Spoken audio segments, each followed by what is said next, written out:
بچپن میں لوگوں کا یہی ہوتا تھا کہ یار یا میں ایتھلیٹ بن جاؤں یا میں کرکٹر بن جاؤں یا میں فوج میں چلا جاؤں. آئی ڈیسائیڈڈ کہ مجھے کوئی کام بولنے والا کرنا ہے. ریڈیو سب سے مشکل میڈیم ہے. آپ نے کچھ بھی پرفارم کرنا ہے تو آپ کے پاس صرف آواز. اگر تلفظ سیکھنا ہے تو ضیاء محی الدین سے سیکھو. ہر بندہ لازمی نہیں کہ اگر وہ ایکٹنگ میں آ رہا ہے تو وہ ہیرو مٹیریل ہے. کیمرہ اور ریڈیو کے اسٹوڈیو کی بتی جب لال ہو جائے تو پھر یہ کسی کو نہیں بخشتی. ہم تو جو سیکھا تھا اب وہ الٹ لگتا ہے, کیونکہ تھوڑی بھی سی بھی سفسٹیکیٹڈ بات کریں تو آگے سمن بکمن والا سین ہے.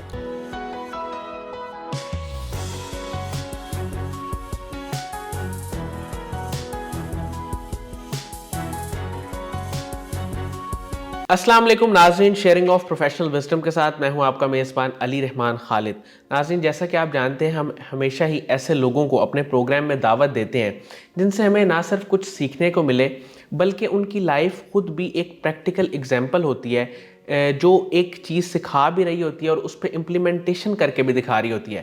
آج جو مہمان ہمارے ساتھ موجود ہیں وہ ویسے تو کسی تعارف کے محتاج نہیں, آپ ان کے پروگرامز دیکھتے ہیں ٹیلی ویژن پہ.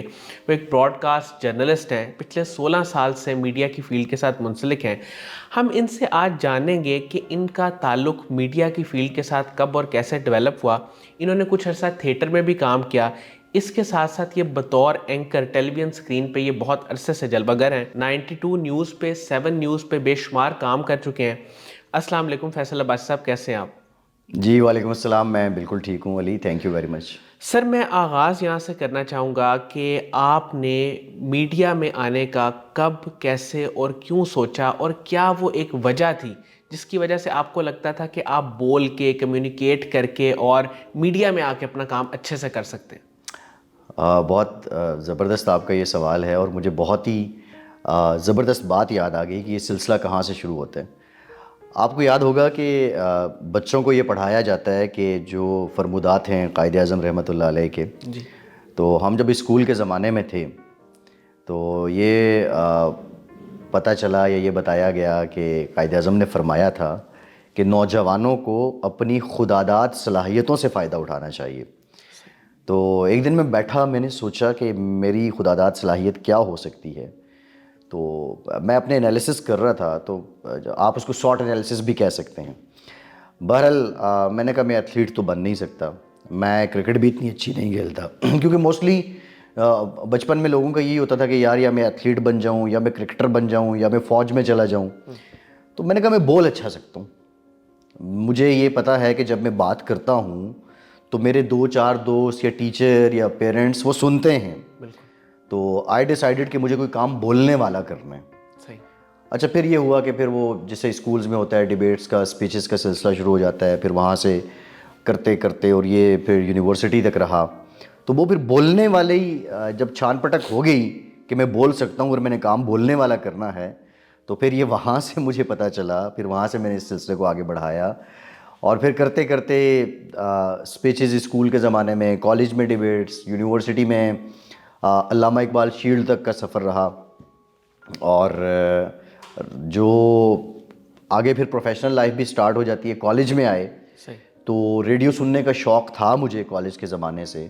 جب کالج میں پہنچے تو پھر سوچا کہ اب ریڈیو پہ جانا چاہیے, کیونکہ کافی زیادہ کریز تھا. میں جنون کی حد تک ریڈیو کے ساتھ میری ایک وابستگی ہو گئی, اور جتنے اسلام آباد میں ایف ایم چینلز چلا کرتے تھے, ایون مجھے سب پروگرامز کے بیک گراؤنڈ میوزک بھی یاد ہو گئے کہ یہ کس کا پروگرام ہے. تو بس پھر ریڈیو 2006 مجھے یاد ہے کہ 23 دسمبر 2006 میری پہلی انٹرنس تھی ریڈیو پاکستان اسلام آباد میں, اور وہاں سے پھر سلسلہ چلتا ہے. پھر اس کے بعد different FM radio channels, campus radios, community FMs, اور 2012-13 تک رہا. اور پھر 2011 کے اینڈ میں Pakistan television P T V home Islamabad سے ایک ٹیلنٹ ہنٹ پروگرام تھا ان کا یونیورسٹی میں, اس میں سلیکٹ ہوا. اور پھر 2011 سے اب آج تک پھر ٹی وی ہی چل رہے ہیں. سر, آپ نے درمیان میں کچھ عرصہ تھیٹر بھی جوائن کیا اور اس میں بھی کام کیا, اور آپ کو اس سے ایوارڈ بھی ملا. میں چاہوں گا وہ تھوڑا سا آپ بتائیں, وہ کیسا ایکسپیرینس تھا اور کس طرح آپ اس میں چلے گئے؟ اچھا, جب آپ طے کر لیں نا کہ کام میں نے یہی کرنا ہے, صحیح, مطلب میں نے بولنے کا کام کرنا ہے, میں نے کرکٹ کھیلنی ہے, میں نے فٹ بال کھیلنی ہے, میں نے لکھنے کا کام کرنا ہے, جب آپ یہ طے کر لیتے ہیں تو اس کے بعد اس سے جڑے جتنے کام ہوتے ہیں وہ آپ کو بہت عظیم کام لگتے ہیں. کوئی کام بھی چھوٹا بڑا نہیں ہوتا, تھیٹر کا یہ تھا کہ ہم کالج کے زمانے سے تھیٹر وغیرہ تو کرتے تھے, یونیورسٹی میں بھی کرتے تھے, لیکن جو پروفیشنل تھیٹر ہے Pakistan national council of the arts 2008-9 میں نے ان کو جوائن کیا, اور وہاں میں نے ایکٹنگ کی کلاسز وغیرہ لیں, اور پھر ان کے جو Pakistan national council of the arts ہیں ان کے ایونٹس موسٹلی جو ہوتے ہیں وہ آپ کے گورنمنٹ کے ایونٹس کے ساتھ جڑے ہوئے ہوتے ہیں. مثال کے طور پہ ان کا 14 اگست کا ہوگا, 23 مارچ کا ہوگا, 5 فروری کا ہوگا. تو ایک گروپ تھا, ہم مائم کیا کرتے تھے. مائم اس ایکٹنگ کو کہتے ہیں کہ جس میں آپ کی زبان استعمال نہیں ہوتی, آپ بولتے نہیں ہیں. تو مائم کی بھی ایک اور قسم آگے جس کو بولتے پینٹو مائم. تو پاکستان میں ہمارا واحد گروپ تھا, ہم پینٹو مائم کیا کرتے تھے, اور وہ ایک بہت مخصوص کام تھا. اس میں ہم استعارے جو ہیں ان کا استعمال کرتے تھے, ہم پراپس کا استعمال کرتے تھے. مثال کے طور پہ اگر ہم نے کرسچینٹی کو شو کرنا ہے تو ہم سلیب بنائیں گے, سلیب سے شو کریں گے. پورا گیٹ اپ تھا, گیٹ اپ کے ساتھ وہ سارا تھا. پھر ایکٹنگ تھی, اس کی سارے سلسلے تھے. تو وہ آئی ریممبر کہ 5 فروری 2009 کو ہم نے پرفارم کیا. It was pantomime. تو یوسف رضا گیلانی صاحب واز دی پرائم منسٹر. تو جب ہم پرفارم کر کے نیچے اترے تو دین ہی اناؤنسڈ پرائز فار اس کہ بھائی یہ جو گروپ ہے, یہ جو پرفارمنس ہے, اس کو میری طرف سے میں پرائز دیتا ہوں. اس کے علاوہ تھوڑا بہت تھیٹر اور بھی یہ چلتا رہا, لیکن بیسکلی جو تھیٹر میں نے کیا یا جو میں کرنا چاہتا تھا وہ فیملی تھیٹر تھا. صحیح. اور پھر آنیسٹلی تھیٹر اس طرح ترجیح نہیں رہی. جب ٹیلی ویژن میں آ گئے, ریڈیو بھی چل رہا, ٹی وی بھی چل رہا. ٹی وی از اے فل ٹائم جاب. پھر یہ تھا کہ اسلام آباد سے پھر کراچی سے لاہور, یہ سارا سلسلہ چلتا رہا. تو تھیٹر ایک ایسا کام ہے کہ آپ کو ایک جگہ سٹے کرنا پڑتا ہے, آپ کو اسٹیبلش ہونے کے بعد پھر آپ نے نکلنا ہوتا ہے. تو میں مطلب وہ رہا, لیکن ایک بڑا شاندار ایکسپیرینس تھا, ریڈیو کا بھی, تھیٹر کا بھی, اور ٹیلی ویژن کا بھی. اور اس وقت اپرچونیٹیز بہت کم تھیں. آج تو ہر بندے یا جتنے لوگ آپ کے دیکھ رہے ہیں ان کے ہاتھ میں مائک ہے, ان کے پاس کیمرہ ہے. ہمیں تو کیمرہ اسٹوڈیو میں ہی ملا کرتا تھا, یا مائکرو فون ریڈیو اسٹیشن جاتے تھے تو ہمیں ملتا تھا. اتنی یہ عام نہیں تھے سلسلے. تو theatre was the wonderful experience. Opportunity ملی, وہ اپرچونیٹی کی گیم تھی ساری, وہ ملی, ہم نے کام کیا, لیکن لرننگ بہت تھی. ہماری پہلی کلاس تھی اور ہمیں یہ بتا دیا گیا کہ آپ یہ ایزیوم کریں کہ you are the first one in this universe who came on the earth, تو what would be your reaction. تو اب ہر بندہ ایک اپنا ریئیکشن بتا رہا ہے. پھر ایکسرسائزز آپ کو بہت زیادہ بوسٹ کرتی ہیں تھیٹر کی, آپ کی لافنگ ایکسرسائز, آپ کی رونے کی ایکسرسائزز, آپ کی انسان تھیٹر میں آنے کے بعد آئی ریئلائزڈ کہ انسان اگر فیل کرے تو وہ اپنا وزن نہیں اٹھا سکتا. انسان اتنا بھاری ہے. اگر آپ فیل کر لیں, آپ امیجن کر لیں, جس بہت سے لوگ جو میڈیٹیشن وغیرہ کرتے ہیں تو وہ اس چیز کو فیل کرتے ہوں گے. بالکل. اچھا سر, میں یہ جاننا چاہوں گا کہ جب میڈیا کی فیلڈ میں آپ آئے دوبارہ ٹیلی ویژن پہ, تو سب سے مشکل کام آپ کو کیا لگا, یا کوئی ایسا کام جہاں پہ آپ کو لگا ہو کہ یار یہ کام جو ہے نا وہ بڑا مشکل ہے, یا کہیں پہ آپ سٹک ہوئے ہوں, تو وہ بتائیے. اچھا, ایک میں آپ کو بتا دوں بیک گراؤنڈ. تو میں نے آپ کو بتایا کہ ریڈیو سب سے مشکل میڈیم ہے. بالکل ایسے. ریڈیو کے اندر اگر آپ نے بولنا ہے, آپ نے کچھ بھی پرفارم کرنا ہے, تو آپ کے پاس صرف آواز. اچھا, وہ 5-7 سال ریڈیو کرنے کے بعد جب ٹی وی پہ آئے تو یقین مانیے کہ کچھ بھی مشکل نہیں لگا. صحیح. ہاں, کچھ پولیٹیکل پرسنالٹیز ایک زمانے میں ایسی تھیں کہ ان کے جب ہم کرتے تھے بیپرز, یا ان کے جب انٹرویوز کرتے تھے, تو وہ بہت مشکل ٹائم ہوتا تھا, بہت مشکل کام ہوتا تھا, کیونکہ وہ خود بھی ان کا ہمیں سمجھ ہی نہیں آتی تھی. وہ چپ ہو گئے, انہوں نے پاز لے لی ہے, یا وہ اپنی بات ابھی جاری رکھیں گے, یا وہ سوال کا جواب دے کے مکمل کر لیا ہے. تو وہ کچھ فیزز تھے جو مشکل لگتے تھے, لیکن ایز سچ کوئی اتنا جان جوکھوں والا کام نہیں لگا کہ بھائی یہ کام نہیں ہوگا. نہیں, ناٹ ایٹ آل. جو بھی کام ملا اس کو میرٹ پہ دیکھا. دیکھیں, ایک بڑی سمپل سی بات ہے, آپ کوشش کرتے ہیں, آپ نے کوشش کرنی ہوتی ہے. آپ کا کام نہ بھی ہو نا, وہ کوشش بھی آپ کو پے بیک کر جاتی ہے. بالکل ایسے. آپ کی ایکٹیویٹی رن ہونی چاہیے, ایکٹیویٹی رن کریں, اس میں پروفٹ, اس میں loss, but at the end of the day وہ پروفٹ ہی ہوتا ہے. سو آنیسٹلی اسپیکنگ کوئی کام مشکل نہیں لگا. صحیح. اچھا سر, میڈیا کی فیلڈ میں جو لوگ آتے ہیں, ہماری یوتھ خاص طور پہ, جب وہ میس کام کرتی ہے یا میڈیا کی فیلڈ میں آنا چاہتی ہے تو ان کی ایکسپیکٹیشن جو ہے نا وہ یہی ہوتی ہے کہ ہم سکرین پہ آئیں, اینکرنگ کریں, ہوسٹنگ کریں. کیا یہ ایکسپیکٹیشن ہر میڈیا اسٹوڈنٹ کی ٹھیک ہے؟ دیکھیں جب ہم پی ٹی وی میں تھے نا تو جب ہماری سلیکشن ہوئی تو اس میں کچھ ایکٹرز تھے, کچھ ہوسٹ تھے. ایکٹرز میں بھی کچھ لیڈز کا, ہیروز کا مٹیریل تھا, کچھ سائیڈ رولز کا مٹیریل تھا, کچھ ولنز کا مٹیریل تھا, کچھ صرف وائس اوورز کے لیے تھے. ضیاء محی الدین صاحب کا ابھی انتقال ہوا ہے.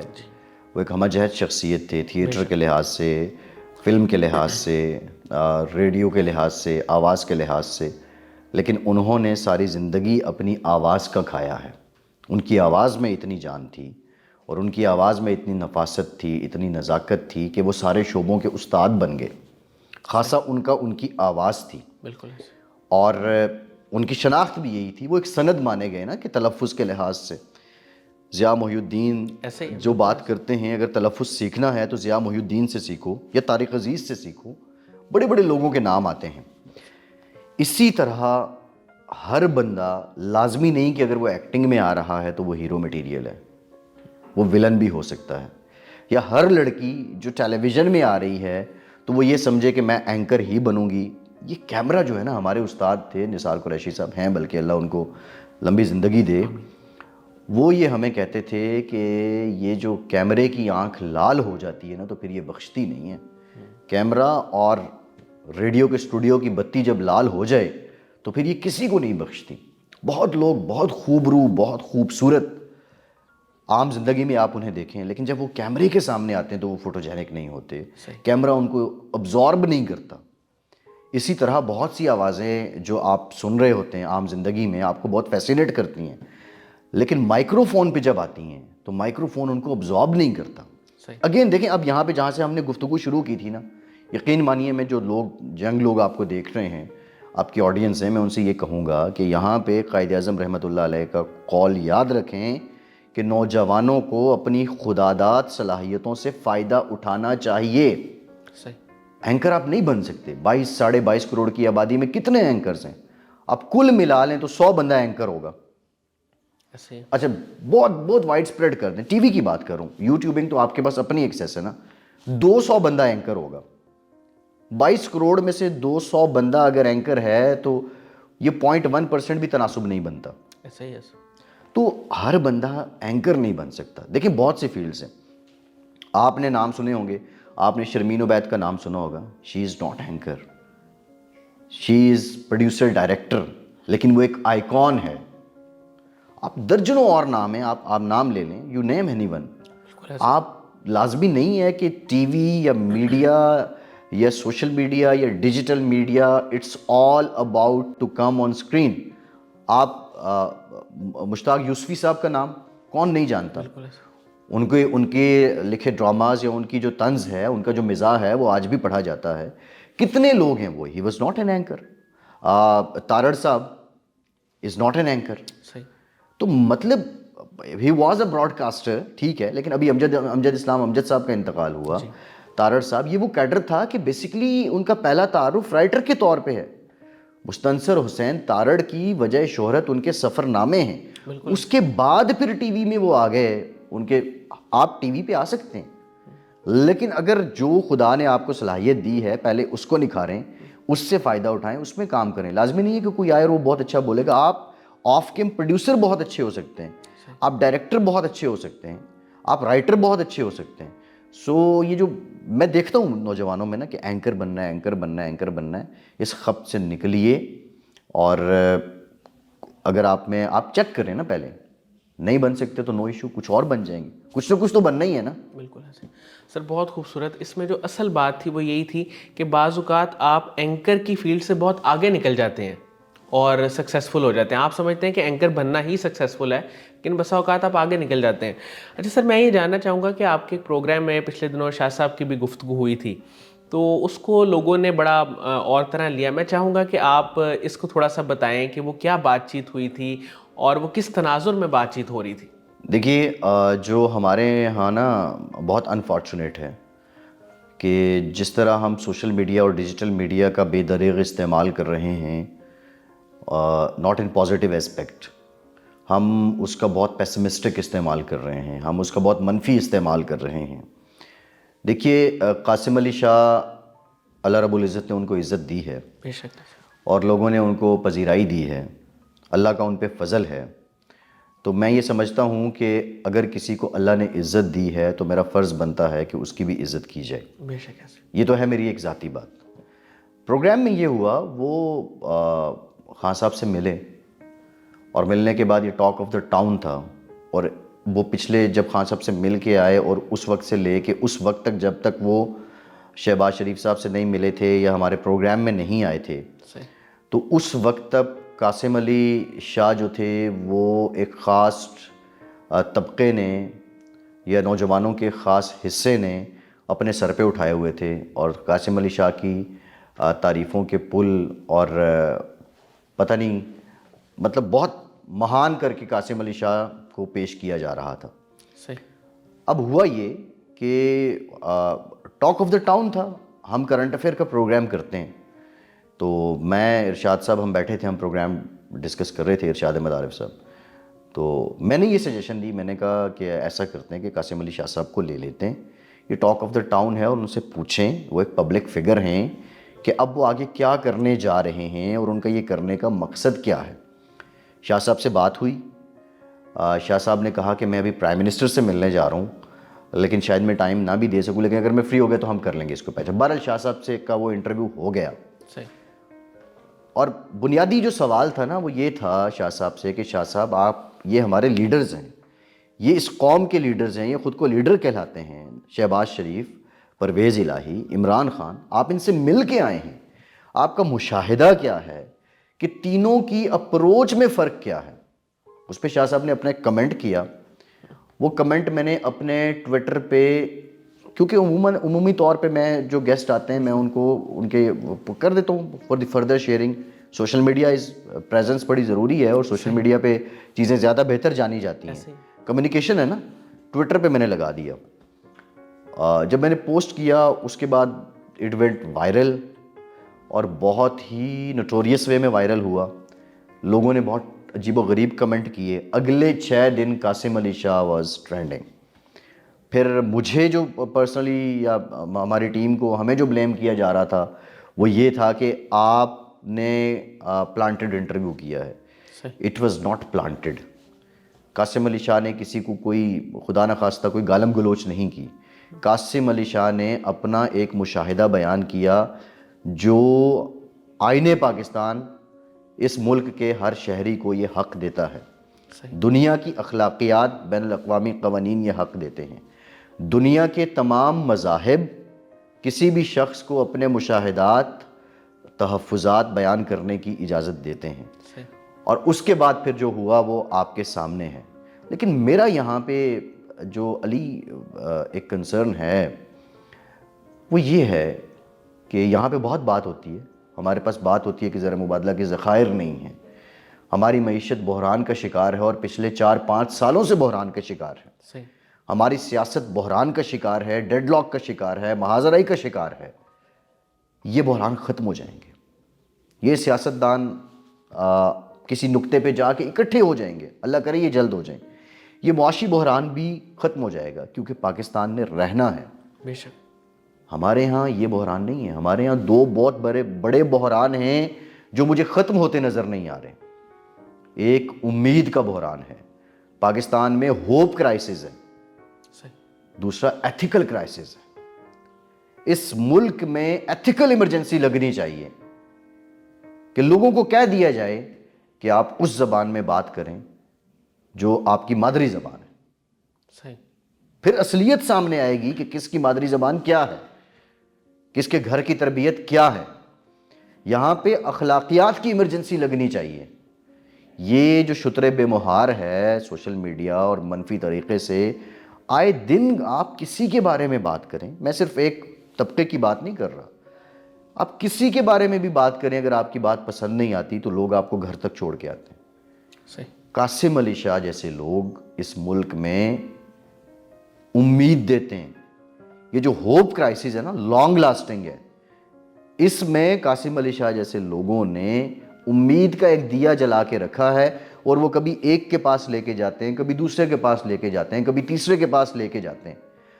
آج عوام کے پاس کیا امید ہے؟ ہم لوگوں سے انٹریکٹ کرتے ہیں, یقین مانیے لوگ مایوس ہیں, بچہ بھی مایوس ہے, بڑے بھی مایوس ہیں, بزرگ بھی مایوس ہیں, عورتیں بھی مایوس ہیں, کالج یونیورسٹی جاتی بچی بھی مایوس ہے, ایک لڑکا بھی مایوس ہے. وہ کہتے ہیں ہم کیا کریں گے؟ ایسے میں امید کی بات کوئی لیڈر کرتا ہے؟ کوئی لیڈر آ کے یہ کہتا ہے؟ اب تو کوئی لیڈر آ کے یہ بھی نہیں کہتا کہ ہم یہ ٹھیک کر دیں گے, کیونکہ سب کو اپنا عکس اس آئینے میں نظر آتا ہے جس آئینے کے سامنے کھڑے ہو کے انہوں نے بلند و بانگ دعوے کیے تھے ہم فلاں کر دیں گے, ہم فلاں کر دیں گے, وہ نہیں کر سکے.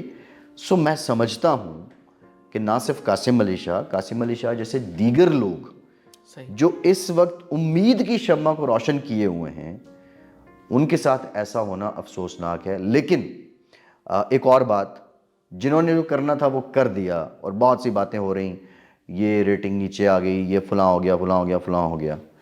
ریٹنگ کنسسٹنٹ نہیں ہے. ریٹنگ کا مطلب ہی ہے کہ اس نے اوپر نیچے ہونا ہے. بالکل ایسے وہ کنسسٹنٹ کیا ہے؟ یہ پاکستان ہے, بالکل ایسے اس کو امید کی ضرورت ہے. یہاں پہ امید کرائسس سب سے بڑا ہے. معیشت کنسسٹنٹ نہیں ہے, اس نے اوپر جانا ہے, اس نے نیچے آنا ہے. Political is the name of uncertainty, it's not consistent. اس نے کبھی دائیں, کبھی بائیں, کبھی اوپر, کبھی نیچے, کبھی کے پی کے, کبھی کراچی, کبھی بلوچستان, کبھی پنجاب, اس نے یوں چلتے رہنا ہے. لیکن کنسسٹنٹ ضرورت ہے اگر, تو امید جگانے کی ہے. امید جاگے گی, معیشت بھی بہتر ہو جائے گی, پالیٹکس بھی ہیلدی ہوگی, اور لوگ آگے بڑھیں گے. وہ اقبال کا ایک شعر ہے نا, دنیا کی محفلوں سے اکتا گیا ہوں یا رب, کیا لطف انجمن کا جب دل ہی بجھ گیا ہو. بجھے دلوں کو روشن کرنا. بالکل ایسے. سر آپ کی لائف میں آپ کی انسپریشن کون ہے, اور کن لوگوں سے آپ بہت زیادہ متاثر ہوئے ہیں؟ کیونکہ کچھ لوگوں کے بھی آپ نے نام بھی لیے, میں چاہوں گا کہ آپ خود بتائیں. دیکھیے, کیونکہ ہمارا جو آغاز ہے وہ آواز سے ہے, ریڈیو سے ہے. طارق عزیز صاحب, میں نے بہت سیکھا ان سے, اور ملاقات کا شرف تو خیر ایک بار ہی حاصل ہوا, لیکن ضیاء محی الدین صاحب ملاقات بھی رہی, کچھ ایونٹس ہم نے ساتھ ہوسٹ کیے, میں اس کو ماڈریٹ کر رہا تھا, وہ وہاں پرفارم کر رہے تھے. لیکن اس سے پہلے ان لوگوں کی جو کیسٹس ہوتی تھیں, ٹیپس ہوتی تھیں, وہ میں ریڈیو پاکستان کے آرکائیو سے کہیں نہ کہیں سے نکال کے تو میں گھر لے جاتا تھا اور میں سنا کرتا تھا. میرا آنیسٹلی آپ کو بتاؤں کہ جرنلزم میں میری کوئی انسپریشن نہیں ہے. براڈ کاسٹنگ میں میری انسپریشن سے میں طارق عزیز کو یاد کرتا ہوں, میں ضیاء محی الدین کو یاد کرتا ہوں. مجھے اگر آپ عصر حاضر کی بات کریں تو مجھے توثیق حیدر بڑے پسند ہیں. مطلب خواتین میں بات کریں تو کمل نصیر صاحبہ تھیں. یہ لوگ جب بولتے ہیں تو ان کو بول کے بندے کا جی چاہتا ہے کہ انسان سنے. اور پھر سیکھنے کی اگر آپ بات کریں, اب تو خیر تلفظ یہ سب چیزیں ہم تو جو سیکھا تھا اب وہ الٹ لگتا ہے کہ یار زیادہ ہی کہیں سیکھ تو نہیں لیا ہم نے, کیونکہ تھوڑی بھی سفسٹیکیٹڈ بات کریں تو آگے سمن بکمن والا سین ہے. لیکن مجھے یاد ہے, میں ضرور ذکر کروں گا یہاں پہ, میرے دوست ہیں ناصر فرید ہیں جنہوں نے بڑا سپورٹ کیا, ہمیشہ ان کا ساتھ رہا. نثار قریشی صاحب براڈ کاسٹر ہیں ریڈیو پاکستان سے, آج بھی اناؤنسمنٹ کرتے ہیں. انہوں نے مجھے ایک دن, میں اناؤنسمنٹ کر کے نکلا ریڈیو سے, تو مجھے کہنے لگے کہ آج ہم آپ سے وہ بات کرنا چاہ رہے ہیں جو ہمارے بڑوں نے ہم سے کی تھی. میں گھبرا گیا, میں نے کہا اللہ خیر کرے, آج کیا قریشی صاحب بات کرنا چاہ رہے ہیں, مجھ سے تو کوئی گھپلا ہو گیا. ہم ویسے تو بلینڈر کہتے ہیں, لیکن ہم گھپلا, ریڈیو کی زبان میں ہم گھپلا کہتے تھے کہ کوئی غلطی, بہت بڑی غلطی نہیں, کوئی بہت بڑی غلطی ہو جائے تو اس کو گھپلا کہتے تھے. تو کہتے ہیں جی آپ کی آواز 100% خبریں پڑھنے کے لیے درست ہے, تو آپ خبریں پڑھیں. تو میں نے کہا سر میں تو خبریں کیسے پڑھوں گا, مجھے تو نہیں پتہ. تو پھر ان کی محبت یہ تھی, وہ ریڈیو پاکستان میں خبریں پڑھتے تھے, تو وہ جو اسکرپٹ ہوتا تھا وہ لے آتے تھے اور مجھے سامنے بٹھا کے کہتے تھے کہ آپ پڑھیں. میں پڑھتا تھا, پھر وہ میری تصحیح کرتے تھے، یہ اسٹریس یہاں اسٹریس دینا ہے، یہاں پاز دینا ہے، یہ لفظ ایسے بولنا ہے. تو پھر وہ سلسلہ وہاں سے شروع ہوا، اور پھر خبریں ہی پھر ٹیلی ویژن میں، اور ایز اے نیوز اینکر سلسلہ چلتا رہا، اور پھر اب یہاں تک معاملات پہنچے. سر آخر میں جانے سے پہلے یوتھ کو اور جو اس پروگرام کو دیکھ رہے ہیں اور وہ آپ سے بھی بہت کچھ امیدیں لگائے ہوئے ہیں، آپ کو ایز اے انسپریشن دیکھتے ہیں، انہیں کیا میسج دیں گے؟ علی، میسج یہ ہے کہ توکل کی بڑی ضرورت ہے ہمیں سب کام خود ہی نہیں کرنے ہیں. مسئلہ یہ ہو گیا ہے کہ ہم سمجھتے ہیں کہ جو میں کہہ رہا ہوں یا جس کو میں سن رہا ہوں، جس کو میں دیکھ رہا ہوں، وہی ٹھیک ہے، دوسرے کو تو سننا ہی نہیں ہے، دوسرے کی تو بات ہی نہیں کرنی ہے. تو پہلی بات تو یہ ہے کہ توکل کریں رب کی ذات پہ، خود پہ یقین کریں، رب پہ توکل کریں، خود پہ یقین کریں، اور تصویر کے سارے رخ دیکھیں. ایک خاص کینوس میں خود کو محدود مت کریں، اپنے آپ کو اس کینوس سے باہر لائیں. اس کینوس کے باہر بھی دنیا ہے. ہو سکتا ہے کہ جو آپ پینٹ کر رہے ہیں، جو چیزیں آپ بنا رہے ہیں، جو آپ اپنے کینوس پہ رنگ بھر رہے ہیں، اس کینوس کے پیچھے جو شاخ ہے، اس ٹہنی پہ ایک بہت خوبصورت فاختہ بیٹھی ہوگی. صحیح. آپ صرف کینوس میں الجھے ہوئے ہیں. جب آپ کی نظر اس کینوس سے باہر جائے گی تو آپ اس فاختہ کو اس کینوس پہ اتار سکیں گے، ادروائز آپ نہیں اتار سکتے. زندگی بھی ایسی ہی ہے کہ کسی ایک مخصوص شخص کو، مخصوص کتاب کو، مخصوص طبقے کو، مخصوص فلم کو، اس کی صحبت میں مت رہیں اور سارا کچھ اس کو نہ جانیں. تصویر کے دوسرے رخ بھی دیکھیں. صحیح. توکل رب پہ کریں، خود پہ یقین کریں، اور دن بھلے آ جائیں. بہت بہت شکریہ فیصل عباسی صاحب، آپ کے وقت کا، آپ ہمارے لیے تشریف لائے. ناظرین، مجھے امید ہے کہ ان کی گفتگو سے آپ نے بہت کچھ سیکھا ہوگا، اور خاص طور پہ جو انہوں نے ایک بات کی کہ ہوپ کرائسس جو ہے وہ اس وقت ہمارے ملک کا سب سے بڑا مسئلہ ہے، کیونکہ اگر یہ کرائسس نہ ہو تو بہت ساری چیزیں بہت آسانی سے بہتر ہو سکتی ہیں. اس کے ساتھ ہی اجازت دیجیے، اپنا بہت ہی خیال رکھیے گا. انشاءاللہ دوبارہ حاضر ہوں گے ایک نئے انٹرویو کے ساتھ. اللہ حافظ.